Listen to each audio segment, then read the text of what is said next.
Assalamualaikum warahmatullahi wabarakatuh. Selamat siang semuanya. Kita bertemu lagi pada pertemuan ketiga di materi kolej ini. Nah, kemarin kan kita sudah mempelajari berbagai sub-sub yang ada di dalam materi sistem kolej ya.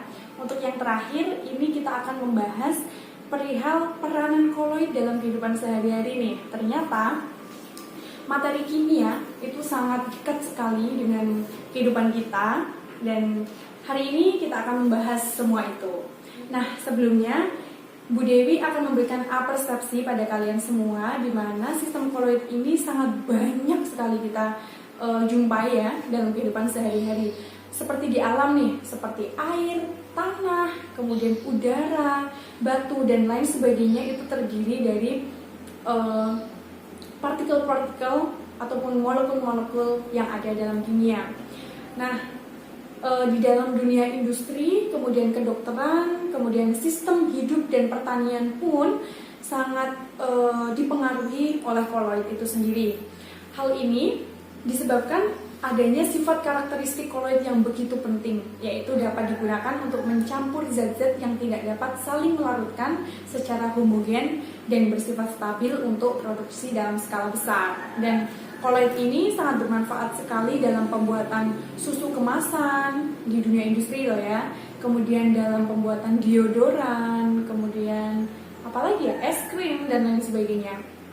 Nah, di lingkungan itu kan banyak sekali ya terdapat sistem koloid, baik yang di alam maupun yang buatan manusia. Dan sistem ini sangat menguntungkan sekali, dan ada juga yang merugikan untuk manusia. Dengan adanya pengetahuan tentang koloid, menghindari hal yang merugikan serta memanfaatkan ataupun menciptakan sesuatu yang menguntungkan haruslah dilakukan ataupun diteruskan seperti itu. Beberapa peranan koloid dalam kehidupan sehari-hari misalnya yaitu satu, mengurangi polusi udara. Nah, itu adalah suatu momok yang sangat sering kita jumpai ya, apalagi kita yang hidup di desa Lebo, kemudian di desa Gringsing, Krengseng, Plelen, dan lain sebagainya. Itu sudah banyak sekali pabrik-pabrik yang ada di lingkungan sekitar kita, dan itu tidak sedikit pula polusi yang diakibatkan oleh kerja-kerja pabrik tersebut. Nah, biasanya ini terjadi pada polusi udara pabrik nih. Jadi gas pada buangan pabrik yang mengandung asap dan partikel yang berbahaya ini harus kita atasi dengan menggunakan alat yang disebut pengendap kotrel. Jadi dengan adanya pengendap kotrel ini nantinya akan dipasangkan di kayak cerobong asap yang dimiliki suatu pabrik itu, yang nantinya untuk asap yang keluar itu sudah mengurangi kadar bahayanya untuk kita hirup seperti itu. Yang kedua yaitu penggumpalan lateks. Tahu nggak lateks itu apa? Jadi lateks itu adalah koloid karet dalam air, di mana dia itu berupa sol yang bermuatan negatif. Dan bila ditambahkan ion positif, lateks ini akan menggumpal dan dapat dibentuk dalam berbagai cetakan seperti itu. Itu sangat bermanfaat sekali. Kemudian yang ketiga yaitu membantu pasien gagal ginjal. Nah, kalian tahu nggak kalau pasien gagal ginjal itu biasanya setiap minggunya itu harus melakukan apa? Ya, betul sekali, cuci darah ya. Dan darah itu kan mengandung banyak sekali partikel koloid ya di dalam tubuh kita, seperti sel darah merah, kemudian sel darah putih, kemudian ada antibodi. Dan orang yang ginjalnya itu tidak mampu mengeluarkan senyawa beracun dari darah, itu maka disebut gagal ginjal ya, karena ginjalnya sudah tidak sehat, dia tidak mampu untuk melakukan penyaringan urin dan lain sebagainya, maka dia akan mengalami gagal ginjal. Dengan kondisi yang seperti itu, peranan koloid ini dapat dilakukan yakni dengan cara dialisis. Kemarin kan kita sudah belajar ya tentang cara dialisis dan kondensasi. Dan untuk membantu pasien gagal ginjal ini kita bisa lakukan dengan cara dialisis, di mana dia cara ini dapat menghisap darahnya dan dialirkan ke dalam alat yang disebut alat cuci darah itu, sehingga urea atau kreatin serta ion-ion itu akan ditarik keluar. Tahu nggak mekanismenya gimana? Jadi gini, orang yang gagal ginjal itu kan berarti ginjalnya itu kan tidak berfungsi secara normal dalam menyaring urin ya. Nah, di sini karena ginjalnya ini bermasalah, jadi urin yang seharusnya dikeluarkan itu secara aman, dia itu masih mengandung beberapa racun, dan racun itu akan menyebar ke dalam darah seperti itu. Makanya darahnya ini harus dicuci dan dikeluarkan urea atau kreatinnya itu dari dalam darah seperti itu. Kemudian ada penjernih air nih. Nah, peranan koloid dalam penjernihan air ini, jadi suatu air yang jernih itu kan harus bebas koloid ya, yang biasa kita minum untuk kesehatan tubuh kita itu harus bebas dari koloid.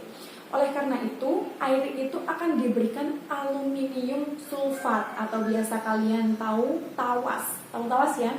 Tawas itu adalah bentuknya kristal, warnanya putih itu loh, yang biasanya untuk menjernihkan air. Nah, tawas ini akan terurai menjadi Al, aluminium berarti Al3+, dan SO42- yang dia akan mengkoagulasi atau menggumpalkan. Mengkoagulasi itu kan menggumpalkan ya, partikel koloid sehingga mengendap di dasar wadah dan air menjadi jernih. Misal nih, ini misal ada air, kemudian airnya keruh nih, misal keruh karena karena banyak sekali partikel koloid yang ada di dalam. Nah, kita masukkan, misal ini tawas, kita masukkan tawas, itu nantinya, itu tawas ini akan bekerja. Kemudian partikel-partikel yang ada di gelas, partikel-partikel yang ada di air keruh ini, dia akan menggumpal nih ke bawah. Dia akan menggumpal, kemudian airnya itu akan menjadi jernih. Itulah salah satu contohnya ya. Nah, selanjutnya yaitu sebagai deodoran. Jadi peranan koloid itu juga bisa membuat deodoran. Keringat itu kan biasanya mengandung protein ya, banyak sekali protein yang dapat menimbulkan bau bila kita itu kan karena aktivitas banyaknya bakteri sebenarnya, dan terdapat di tempat yang basah seperti ketiak. Nah, aluminium klorida ini adalah salah satu bahan yang digunakan untuk pembuatan deodoran, yang dia akan mengkoagulasi ataupun mengendapkan protein dalam keringat tersebut. Dan endapan protein ini dapat menghalangi kerja kelenjar keringat, sehingga keringat dan protein yang dihasilkan itu berkurang, maka tidak ada bau badan yang ada di dalam tubuh kita apabila kita menggunakan deodoran yang rajin pada ketiak, seperti itu. Yang keenam yaitu sebagai bahan makanan dan obat.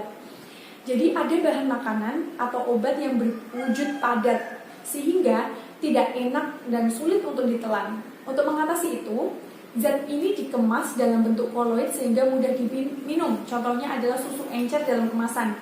Kita di dalam susu itu kan kalau seumpama kita tidak diolah dimasukkan ke dalam kemasan, itu biasanya hanya bertahan beberapa hari saja ya.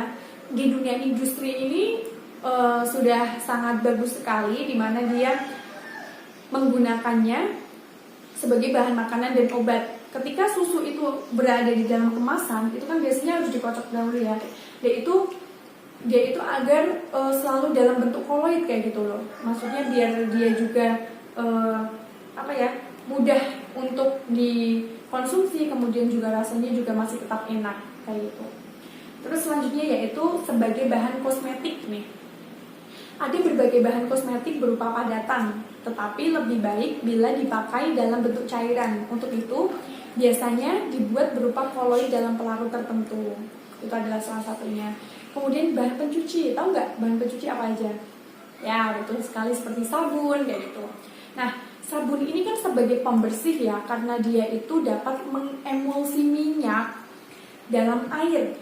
Biasanya itu kan kalau di dalam biasanya pakaian yang biasa kalian gunakan itu kan penuh dengan keringat, itu kan banyak mengandung minyak juga ya.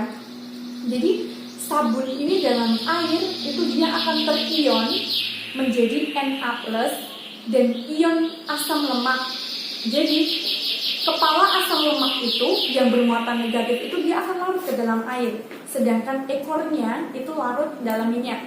Hal ini menyebabkan tetesan minyak itu larut dalam air seperti yang tadi. Maka dengan bantuan sabun ini, minyak-minyak yang ada di pakaian misalnya itu akan larut seperti itu. Nah, ada pun peranan yang lain bisa kalian lihat di kehidupan kalian masing-masing ya, dan juga bisa kalian dapatkan di berbagai sumber lainnya. Jangan lupa untuk dibaca PowerPoint yang telah Ibu berikan. Kemudian jangan lupa juga untuk membuka inquiry relation yang sudah Ibu tugaskan untuk kalian ya. Karena peranan ini tidak bisa kalian praktekkan di rumah, silahkan untuk membuat contoh dari koloid. Misal kalian mau buat es krim, saya persilahkan. Mau buat agar-agar, silahkan. Mau buat apapun silahkan, yang penting berkaitan dengan koloid dan sangat mudah untuk kalian dapatkan bahan-bahannya.